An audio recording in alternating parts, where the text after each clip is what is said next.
in this area for about 10 years, firstly for a large county council on behalf of Children's Services, which included all the 360 schools, and for about the last 4 years as an independent.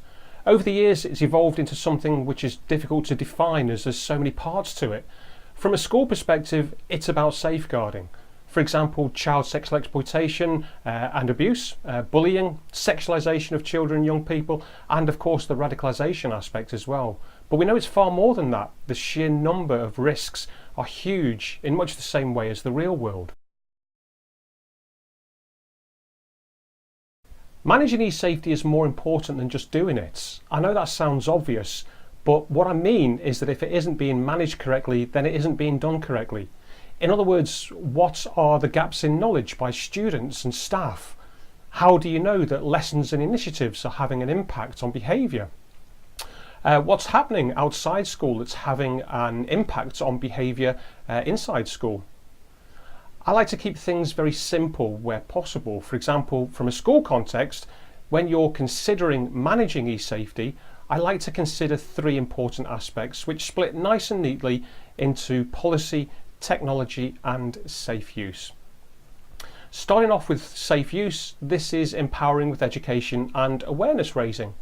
That's obviously to the students as part of a broad, balanced and embedded curriculum, but would also take into account all staff, governors and parents, all of whom will have different experience and knowledge levels. Then we've got technology. This is the technology that's used in school, and importantly also the technology that's used to mitigate risk. So a simple example would be the internet filter. Often this is a tool that's used to block certain content, but it's managing this tool is equally, if not more important. For example, all good filters provide filtering reports that can sometimes pick up on serious issues, not only by students but also by staff. In regards to the technology and technology-based services used in school, are these properly risk assessed to understand and mitigate any potential issues? Risk can sometimes be a difficult one. In this case, it's about thinking what could happen, and if it did happen, what would be the impact?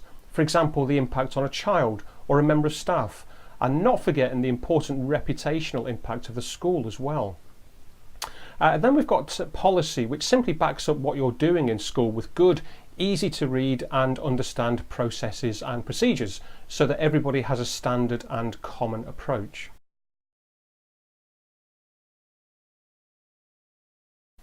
As time moves on, we learn so much more, and yet through learning more we also identify where there are significant gaps in knowledge and understanding. It seems like a never-ending battle sometimes.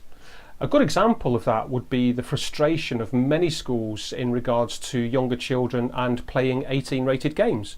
There's lots of talk around normalisation of issues such as sexualisation and violence, yet our understanding of these issues isn't very good, simply because newer, more realistic and lifelike games are so new and there hasn't been time to study any long-term impacts.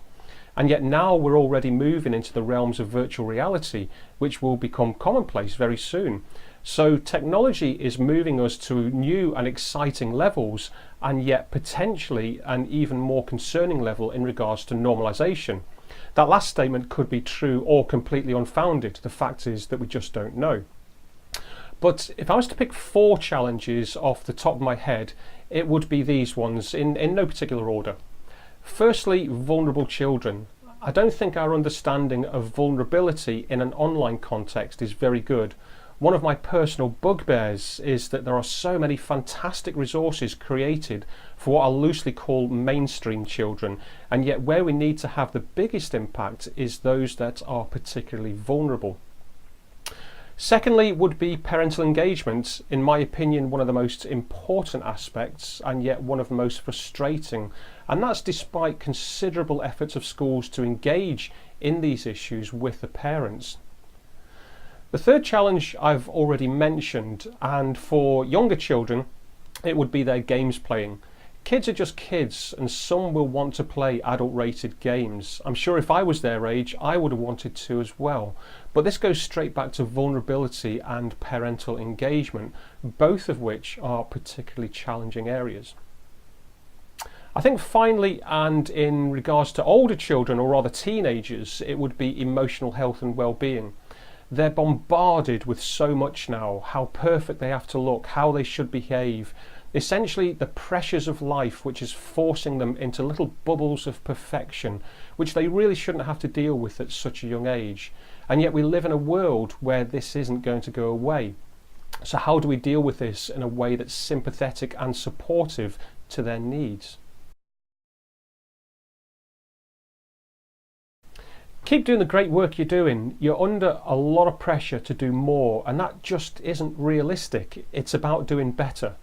What I mean by that is that as we learn more, as we understand more, we can apply that knowledge and understanding into education.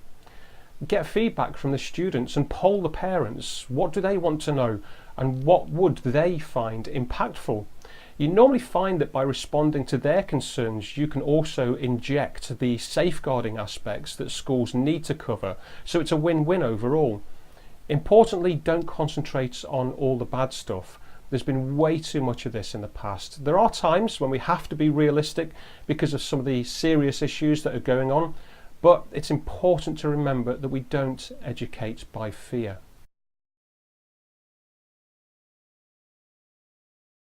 I've already mentioned student and parent feedback, and I'd also include staff feedback as well. What are their gaps in knowledge? What would they like to know more about? Make it really clear that this isn't a technology issue, but it's a real life behaviour issue of which technology is sometimes a factor. Any student can make a disclosure to any member of staff, either directly or as part of an overheard conversation, for example. Raising awareness is key to be able to pick up on the sometimes very subtle behavioural aspects. Identify risks and issues you've found in school. Are there any patterns of behaviour, or has there been a particular incident or series of incidents that need to be brought to the attention of staff? Bear in mind this should be using all the tools that are available to you. For example, I mentioned filtering reports earlier on. Has anything been found that may have had a behavioural impact in lessons that staff would otherwise be unaware? Get yourself regularly updated from others, such as your local authority or your local PCSO, who can give you great insights into issues within the community, or your PTA if you have one. Being proactive hopefully means you can be less reactive. Keep yourself updated with local and national guidelines. Things do change, but not as often as some people think. But now and again they do change, which can help schools enormously. A great example would be the recent sexting guidance for schools, which is really valuable information. If you want to keep yourself updated with all these things, I write a free online safety magazine every half term called Ditto, and this goes into lots of diverse areas for schools and for parents, with a specific focus being online safety. Finally, you can't be expected to know everything. Some of the issues are very specialised areas. The trick is to know who or where to turn to.